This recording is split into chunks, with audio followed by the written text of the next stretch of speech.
Hola, bona nit. El Ministeri de Justícia i Interior, sota les ordres directes del mateix ministre Juan Alberto Belloch, està preparant un impressionant dispositiu de seguretat a l'aeroport madrileny de Getafe, on s'espera que demà cap a les 8 del matí arribi l'avió en què viatja l'exdirector general de la Guàrdia Civil, Luis Roldán, detingut per la policia espanyola, recordem, aquesta mateixa tarda en un país del sud-est asiàtic. Luis Roldán va fugir d'Espanya, recordem, el 27 d'abril, just quan era sotmès a una intensa investigació judicial i parlamentària per presumptes delictes de malversació de fons públics i prevaricació. Les imatges de Roldán entrant i sortint dels jutjats i de les comissions parlamentàries són les últimes que es tenen del controvertit exdirector general de la Guàrdia Civil. Les primeres investigacions que s'havien fet aquells dies havien detectat un augment extraordinari del seu patrimoni personal. Segons fonts del mateix Ministeri de Justícia i Interior, Luis Roldán serà posat demà mateix a disposició judicial. El ministre, Juan Alberto Belloch, farà una roda de premsa demà al matí per explicar els detalls de l'operació que ha culminat amb la detenció, roda de premsa que serà oferta en directe per TV3.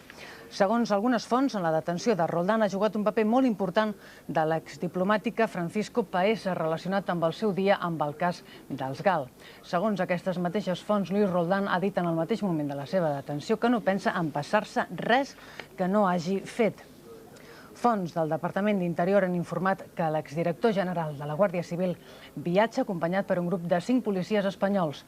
El grup va anar en un avió comercial que anirà fins a Roma.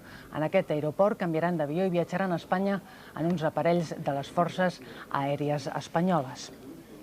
També aquest vespre el ministre de Justícia i Interior, Juan Alberto Belloch, està reunit des de les 10 de la nit amb les secretàries d'Estat d'Interior, Margarita Robles, Justícia, Teresa Fernández de la Vega, i d'Afers Penitenciaris, Paz Fernández Felgueroso, preparant tot el dispositiu de l'arribada de Luis Roldán.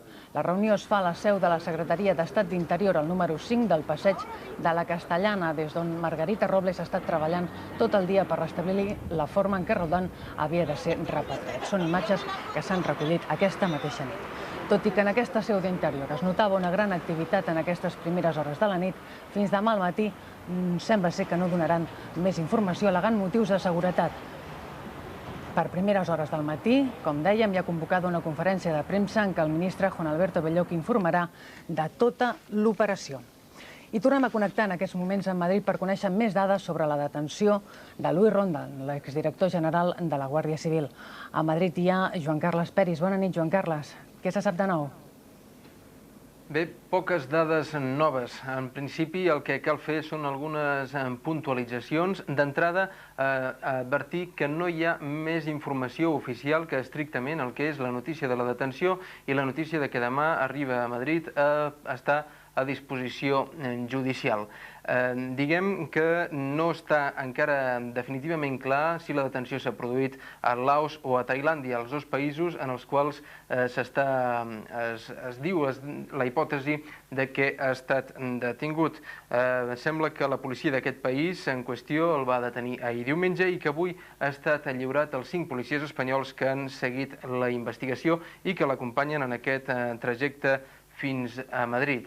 Diguem també que no es pot assegurar de moment encara del tot per aquests mateixos motius de seguretat dels quals parlaves fa un moment que arribi a l'aeroport, a la base aèria de Getafe. Aquests mateixos motius de seguretat fan que la reunió que està tenint lloc en aquests moments a la Secretaria d'Estat d'Interior per part de la cúpula del Ministeri de Justícia i Interior tingui aquestes decisions possiblement obertes encara en aquest moment i es pugui decidir que l'arribada sigui, si és una base militar, pot ser Getafe, pot ser Cuatro Vientos o pot ser la base de Torrejón. Diguem també que les decisions, per tant, estan obertes, en què es poden anar canviant a mesura que la cúpula d'Interior i de Justícia vagi prenent-les i les vagi tancant, i el que sembla ja clar és que serà traslladat en el moment que arribi a Madrid als calabossos dels jutjats de la plaça Castilla de Madrid, on l'esperarà la titular del jutjat número 16, Ana Ferrer, que és qui porta el cas Roldán i que li prendrà d'entrada declaració. Però també és probable que la declaració més en profunditat no la prengui fins passades unes hores per deixar que Luis Roldán, diguem que descansi, es recuperi físicament i psicològicament d'aquestes primeres hores de detenció. Són, com diem, dades en què de moment s'apunten, que són força probables, però que no podran ser confirmades de manera definitiva en tots els seus extrems fins demà mateix, i especialment fins la roda informativa que ha anunciat el ministre de Justícia i Interior, Juan Alberto Belloc, possiblement no abans del migdia, encara que aquesta qüestió també està per tancar.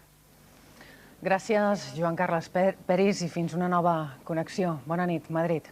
Les reaccions a la detenció de Luis Roldán no s'han fet esperar gaire.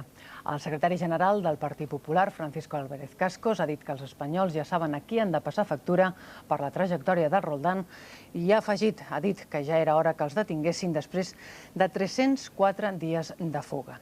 El portaveu del PNB al Congrés, Iñaki Anasagasti, ha valorat la detenció com una demostració que la democràcia funciona i que, a pesar dels censurs, aquí el que la fa la paga. Pel polític basc, la detenció demostra que el govern no havia arribat a cap pacte amb Luis Roldán i que el seu cadàver no apareixerà a cap cantonada, com s'havia dit en els últims dies. L'executiva federal del PSOE ha fet públic aquesta nit un comunicat en què expressa la seva satisfacció per la detenció de l'exdirector general de la Guàrdia Civil i felicita el Ministeri de Justícia i Interior per aquesta detenció. Finalment, Julián Guita, coordinador general d'Esquerra Unida, ha assegurat que la detenció és bona perquè posa damunt la taula una nova peça clau per resoldre alguns misteris pendents.